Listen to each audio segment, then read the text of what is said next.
Our journey begins in the echoes of ancient halls, where the very stones whisper tales of valor. We find the enigmatic Viking runes carved into the majestic walls of Hagia Sophia. These were left by the formidable northern warriors, the Varangian Guard, who served the Byzantine emperors with unwavering loyalty and unmatched ferocity. From those hallowed halls, we are propelled to the rugged Catalan mountains, where the earth-shaking, wild cry of "Awaken Iron" once reverberated, a fierce testament to the raw power and indomitable spirit of its warriors. And we bear witness to the somber yet heroic sacrifice on the steps of St. Peter's in Vatican City, where 147 brave Swiss Guard warriors stood their ground, defending the Pope against overwhelming odds, a tragic testament to their ultimate loyalty. These are but glimpses into the extraordinary sagas of Europe's 12 most historic special forces, units forged in the crucible of conflict, whose legends echo through time. Emerging between the 10th and 14th centuries, a legend was forged within the heart of the Byzantine Empire, the formidable Varangian Guard. This elite unit, a striking blend of fierce Scandinavian warriors and resilient exiled Anglo-Saxons, stood as the unwavering personal bodyguards to the emperors in magnificent Constantinople. Their presence was imposing, a sea of heavy armor and sturdy round Viking shields. In their grasp, massive two-handed axes, tools of brutal close combat, ready to carve a devastating path through any foe that dared challenge the imperial authority. Their loyalty was legendary, an unshakable bond born from being foreigners with no local ties. They harbored no ambitions for the throne, their sole devotion pledged to the emperor, never once conspiring against him.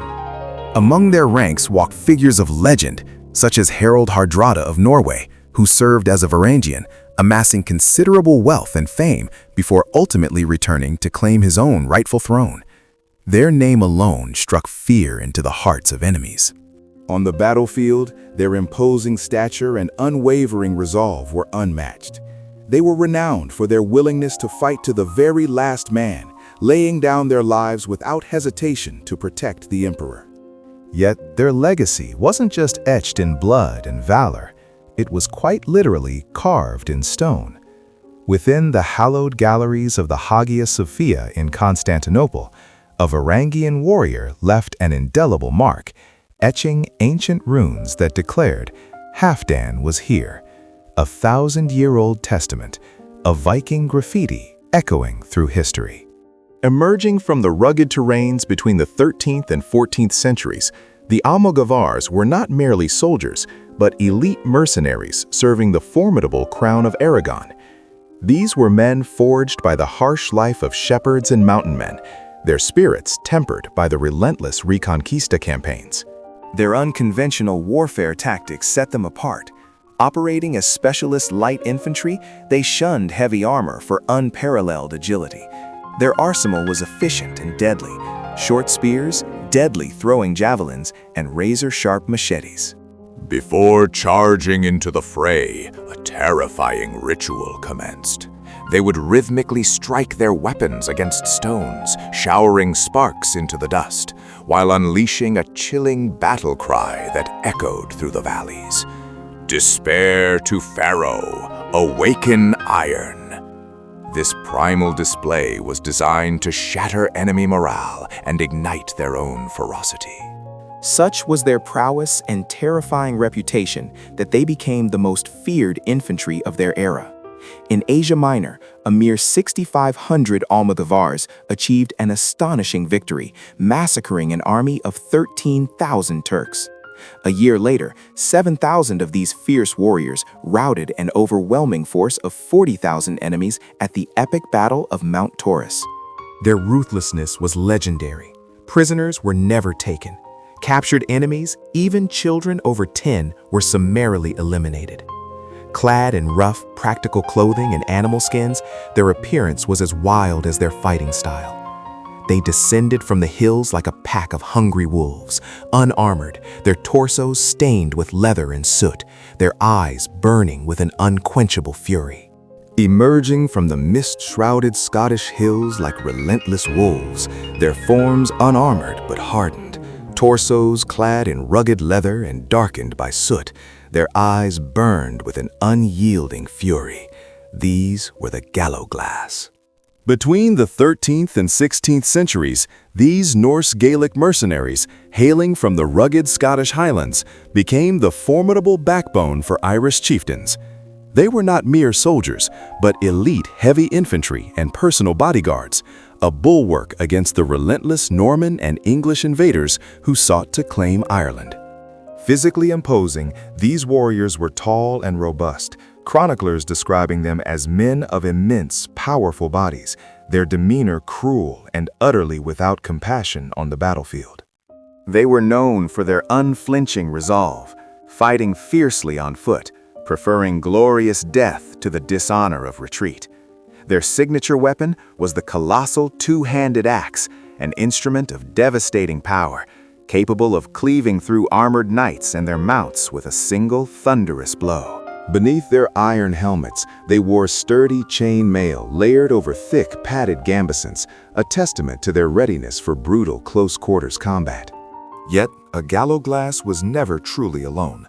Each formidable warrior was accompanied by two dedicated assistants.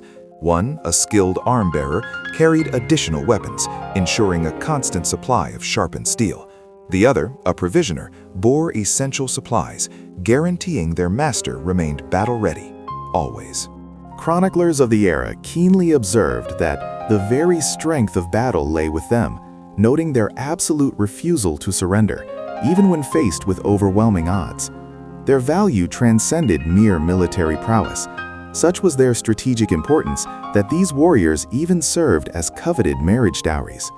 A testament to this unique status, in 1259, an Irish king received a formidable gift of 60 Gallowglass warriors, cementing an alliance.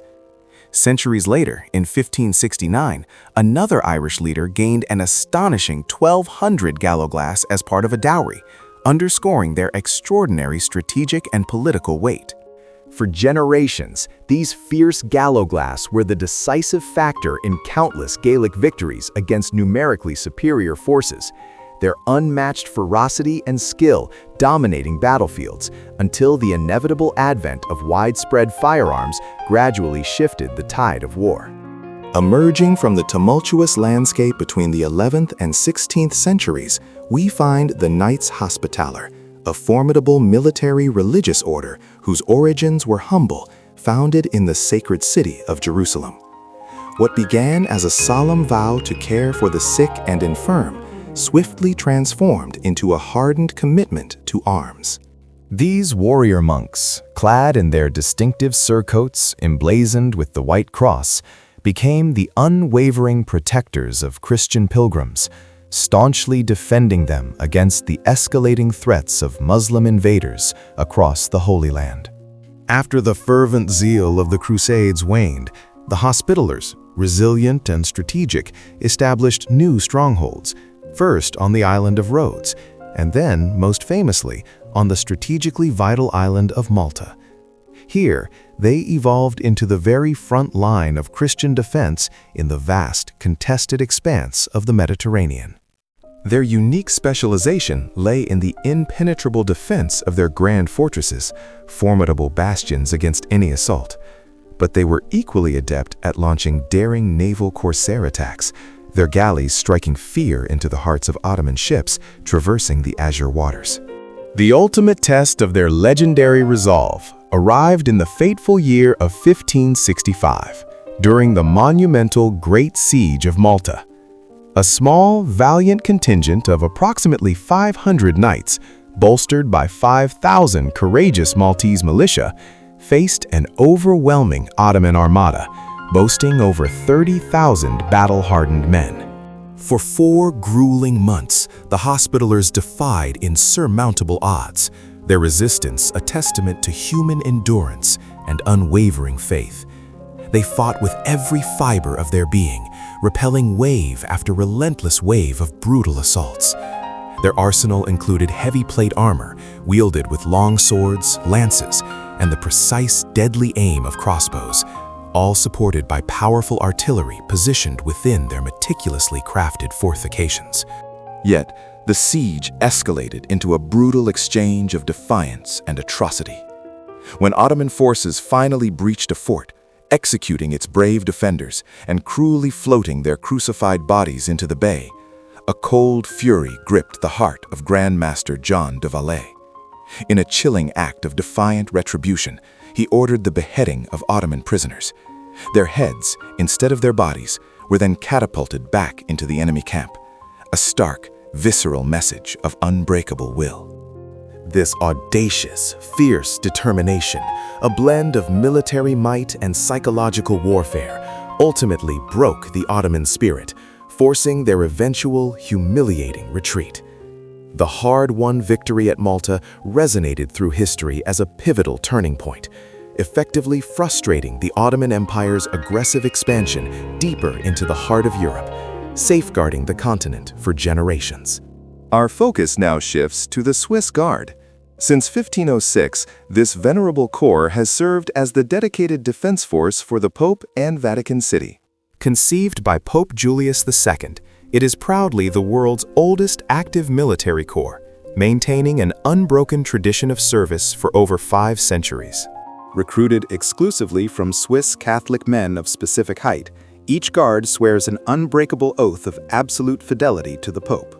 While celebrated for their traditional halberds and ceremonial swords, they also undergo rigorous training with modern firearms, embodying a unique blend of heritage and contemporary defense.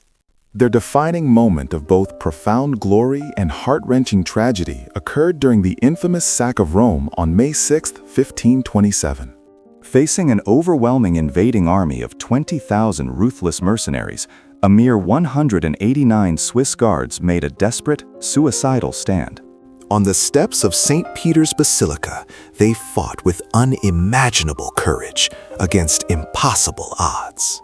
In this valiant, last-ditch effort, 147 courageous soldiers perished, sacrificing their lives to defend Pope Clement VII. Their ultimate sacrifice created a critical window, enabling the Pope's escape through a secret corridor to the safety of Castel San Angelo. Only 42 guards survived, forming a tattered but resolute honor guard, escorting Clement in his flight. This extraordinary act of bravery is forever etched in the Church's memory. To this day, new recruits are ceremoniously sworn in on May 6th each year, a solemn tribute to those who fell in 1527. Their legendary loyalty and unmatched military prowess inspired other European armies to eagerly employ Swiss soldiers as elite mercenaries in the centuries that followed, cementing their enduring legacy.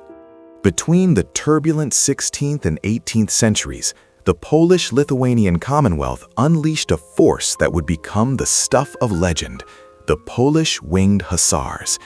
These weren't merely cavalry, they were Poland's elite heavy cavalry, considered by many to be history's most effective shock force, dominating battlefields with unparalleled ferocity and tactical genius. Their fearsome appearance was matched only by their devastating weaponry. Each hussar was armed with revolutionary hollow lances, some stretching an incredible 6 meters. These engineering marvels were light enough for swift maneuverability, yet strong enough to penetrate the thickest armor. Beyond the lance, they wielded curved sabers for close-quarters combat, long thrusting swords, powerful pistols, and brutal maces, creating a versatile and deadly arsenal. But it was their distinctive armor that truly set them apart. Gleaming cuirasses and elaborate helmets were adorned with a breathtaking and terrifying feature: 2 massive wooden frames on their backs, bristling with rows of eagle or swan feathers. These iconic wings didn't just grant them the appearance of avenging angels of death descending upon their foes. They produced a deafening, whistling roar as the hussars galloped, a terrifying psychological weapon that often caused enemy horses to panic and break ranks before the charge even made contact. Their legend was forged in fire, in battles that defied belief. At Kirkholm in 1605, a mere 3,000 Polish Winged Hussars unleashed a thunderous charge that utterly annihilated a Swedish army of 11,000 men in just 30 minutes, a swift and decisive victory considered one of the most complete in military history. 5 years later, at Klushino in 1610, facing a combined Russian and Swedish force at an overwhelming 5-to-1 disadvantage, the Hussars charged relentlessly, again and again, refusing to yield until they had systematically destroyed the numerically superior enemy. Yet their most celebrated and pivotal feat came at the gates of Europe, the monumental Siege of Vienna in 1683.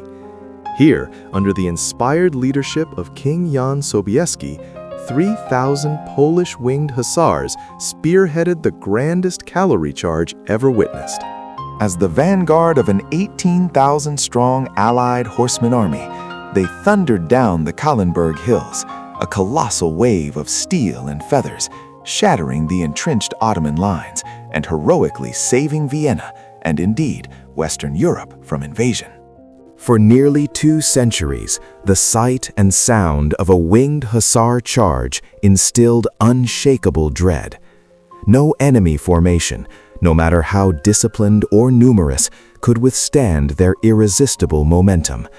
They were the thunder, the steel, and the wings that carved Poland's name into the annals of elite warfare. Since its inception in 1831, the French Foreign Legion has stood as an unparalleled elite military force, comprised predominantly of foreign volunteers seeking a new purpose. This formidable unit spearheaded France's vast colonial expansion throughout the 19th century and continues, even today, to undertake the most arduous and remote missions across the globe. Their profound motto, Legio Patria Nostra, the Legion is our homeland, encapsulates the deep bond formed by these legionaries. Often, men with complex pasts, yearning for a fresh start, they find in the Legion not just a regiment, but a true family and a new nation to serve. They are versatile infantry, masters of adaptability, capable of thriving and fighting valiantly in the harshest deserts, the densest jungles, or the most unforgiving mountain terrains. Their legendary reputation grew from an unbreakable esprit de corps and an unwavering commitment to march or die. A testament to this indomitable spirit unfolded at Cameron, Mexico in 1863. There, a small contingent of 65 legionaries, vastly outnumbered, heroically resisted for 10 grueling hours against an army of approximately 2,000 Mexican soldiers. They fought with ferocious determination until the last bullet was fired and the last man stood. Surrounded, yet defiant, they refused to surrender, instead charging fearlessly with fixed bayonets in a desperate final confrontation. Ultimately, only 3 remaining survivors, battered but unbroken, honorably laid down their arms. From that day, the Legion solidified its maxim: the Legion dies, but does not surrender. To this very day, the French Foreign Legion remains the most decorated unit within the French armed forces, a living legend of courage and loyalty. And now, we turn our attention to the audacious pioneers of modern infiltration warfare, the Arditi. Emerging between 1917 and 1920, these were not just soldiers, but the daring ones, an elite corps forged within the Royal Italian Army. Their singular purpose was to shatter the brutal, agonizing stalemate of World War I's trench warfare, a deadlock that had claimed countless lives with little gain. The Arditi revolutionized combat, operating in swift, silent, and agile groups. They were masters of stealth, adept at exploiting every shadow, every undulation of the terrain, and the cover of night itself to deeply penetrate enemy lines. Their infiltration preceded the main assault, sowing chaos and fear before the conventional forces even engaged. Their training was brutal, comprehensive, and utterly unique. Each Arditi warrior was a specialist in hand-to-hand combat, a master of close-quarters engagement. They were proficient with explosives, turning obstacles into avenues, and skilled climbers, scaling defenses thought impenetrable. Their primary armament was deliberately streamlined, a deadly combination of hand grenades and daggers. This choice was not arbitrary. It allowed for maximum agility and lethal efficiency within the claustrophobic confines of enemy trenches, where heavy rifles were a hindrance. While light and agile, many also carried specialized weapons for maximum impact: quick-draw pistols, devastating short-barreled shotguns, rapid-fire light machine guns, or terrifying flamethrowers that cleared bunkers with hellish efficiency. Their distinctive dark uniforms were emblazoned with a striking black flames insignia, a testament to their fiery assault. Perhaps most iconic was their chilling emblem, a skull-biting dagger, a stark and unmistakable symbol of sudden, merciless death. They eschewed cumbersome helmets for the practical side flap cap or a defiant black fez, prioritizing mobility and speed. Their motto was not merely a phrase, it was a creed etched into their souls: O la vittoria o tutti morti, either victory or all dead. This unwavering commitment to triumph or ultimate sacrifice defined their every action. In 1918, their daring tactics proved pivotal during the decisive Vittorio Veneto offensive, where they spearheaded the charge, tearing open the formidable Austrian lines. The Arditi became legendary, renowned for their ability to seize enemy trenches in mere minutes, a whirlwind of grenades and blades, succeeding where weeks of conventional bombardments and massed infantry charges had utterly failed. They were the shock troops who redefined the battlefield. Between 1939 and 1944, a unique and shadowy force emerged from the ranks of Nazi Germany, the Brandenburgers. These were no ordinary soldiers, but highly specialized reconnaissance, sabotage, and infiltration units, intimately linked to the Abwehr military intelligence service. They were masters of deception, effortlessly blending into enemy territory by assuming the guise of local civilians or even opposing troops. Their formidable arsenal included not just weapons, but a profound fluency in multiple languages and an encyclopedic understanding of foreign cultures, allowing them to move undetected where conventional forces would surely fail. Operating with surgical precision, they infiltrated deep behind enemy lines, often donning enemy uniforms or ordinary civilian attire. Their modus operandi was simple yet devastating. Approach vital strategic points, bridges, bunkers, and supply depots under the guise of allies. Then, at the opportune moment, strike with deadly surprise from within. These highly trained groups operated in small, self-sufficient cells, equipped not only with explosives and light machine guns, but also a cunning array of captured enemy weapons, ensuring their disguises remained utterly convincing, and suspicion was never aroused. A testament to their audacious tactics came in 1940 during the relentless invasion of Holland. A small, elite team of 9 Brandenburgers, masquerading as Dutch soldiers escorting German prisoners, executed a brilliant coup. With astonishing stealth and deception, they captured the critically important Gwyn Bridge, paving the way for the main German advance. Their exploits continued on the vast Eastern Front. On the very eve of Operation Barbarossa in 1941, Brandenburgers slipped silently across the heavily guarded Soviet border. Dressed as ordinary civilians or Red Army troops, they wreaked havoc on enemy communications and seized crucial bridges, ensuring the rapid and unhindered movement of German divisions. Their chilling efficiency was encapsulated in their stark motto: see everything, remain unseen. In the heart of the Caucasus, at Maikop in 1942, another detachment showcased their unparalleled cunning. They infiltrated the strategically vital oil city, seamlessly adopting the identities of Soviet police. Through sheer wit and deception, they managed to capture the entire city without a single shot fired, a truly remarkable feat of psychological warfare and infiltration. For weeks, these phantom warriors would complete their perilous missions deep behind enemy lines, often achieving their objectives with an incredibly low rate of casualties. Their unorthodox, often morally ambiguous, yet undeniably effective methods ultimately led to the unit's dissolution in 1944, but their legacy as masters of unconventional warfare was cemented. From the ashes of a dissolved unit, the legendary Special Air Service, or SAS, rose to prominence in 1941, etching its name as the United Kingdom's preeminent modern special forces unit. This groundbreaking force was conceived by the audacious Major David Stirling amidst the shifting sands of North Africa during the tumultuous years of World War II. His vision was clear: a versatile unit capable of daring commando operations, extensive long-range reconnaissance, calculated sabotage, and ultimately vital counterterrorism. In the blistering heat of World War II's desert campaigns, the AAS truly forged its legend. Under the cloak of night, these fearless warriors conducted audacious commando raids deep behind Axis lines. Equipped with heavily armed jeeps and relying on clandestine nocturnal supplies, they would strike with devastating efficiency, destroying enemy aircraft and vital depots.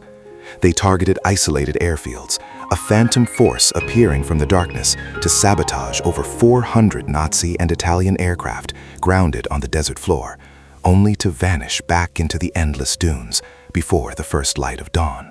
Their strength lay in their meticulously structured teams, small, elite groups of just 4 highly trained men. Each member was a master in their own right, a specialist in explosives, an unerring shot, an expert navigator, and a skilled medic. They embodied a spirit of audacious courage, adopting the iconic motto, "Who dares wins," and proudly displaying the distinctive winged dagger emblem. Their selection process became infamous, a grueling ordeal demanding the most extreme physical and psychological resilience.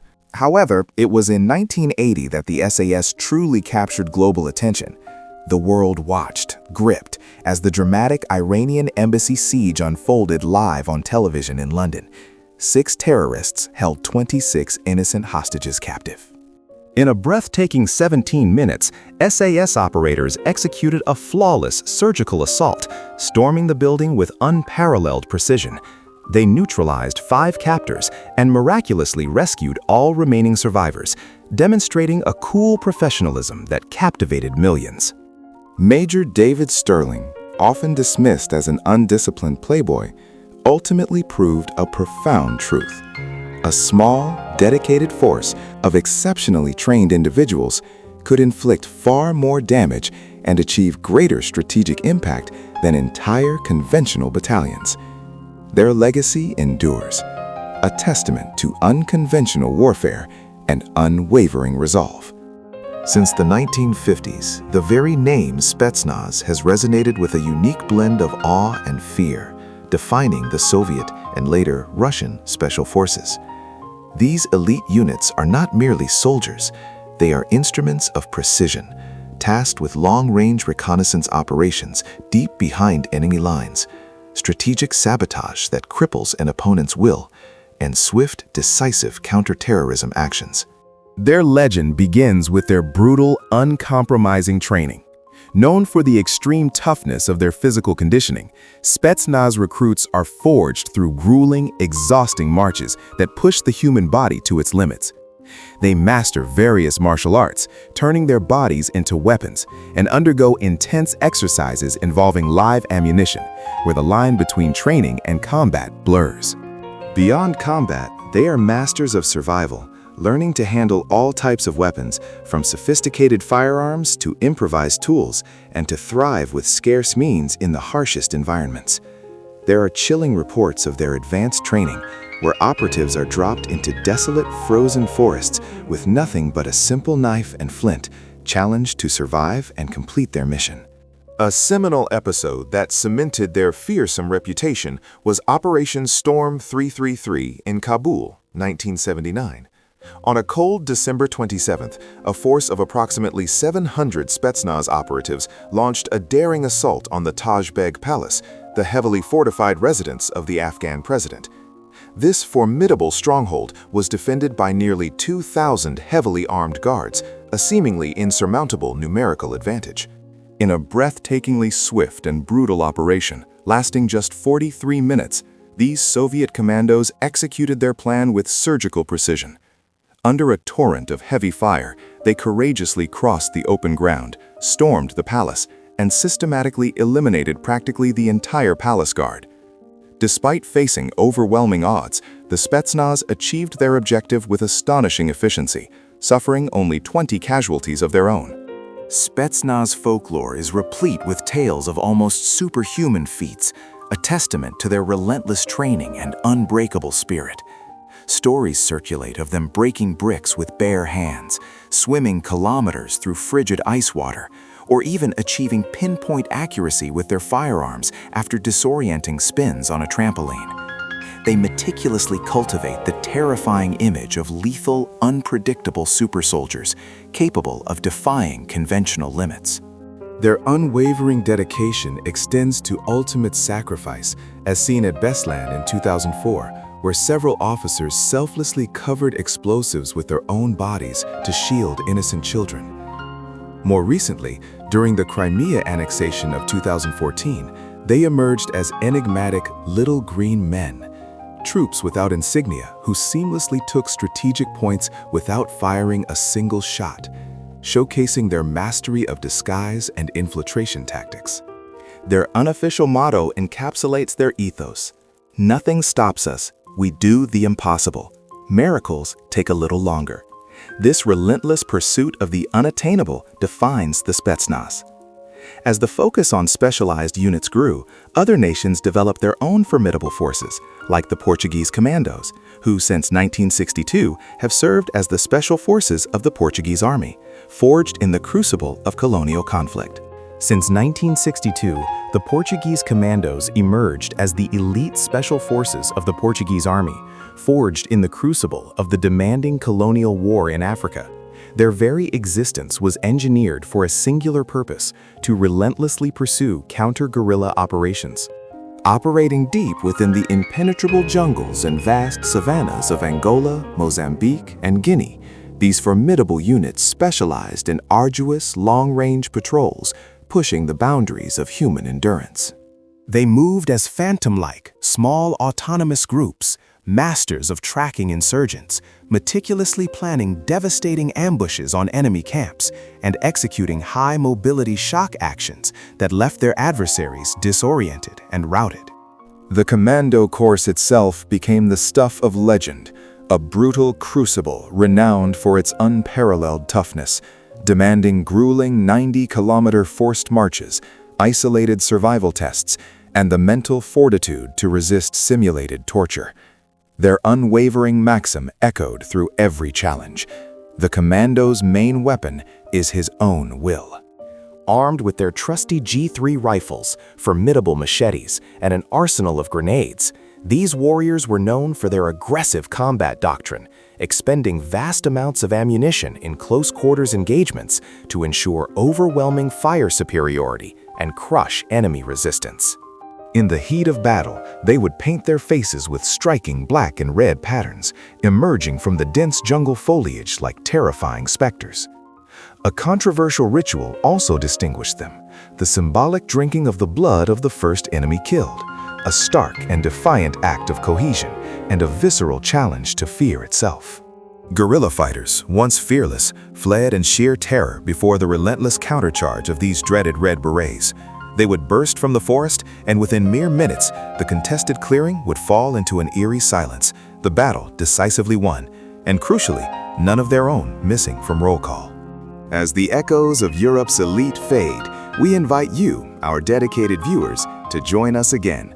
Please remember to hit that like button and subscribe to our channel for more tales of unparalleled courage and strategy.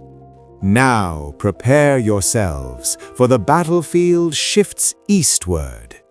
Next we journey to the heart of Asia, where legends are forged in fire and blood.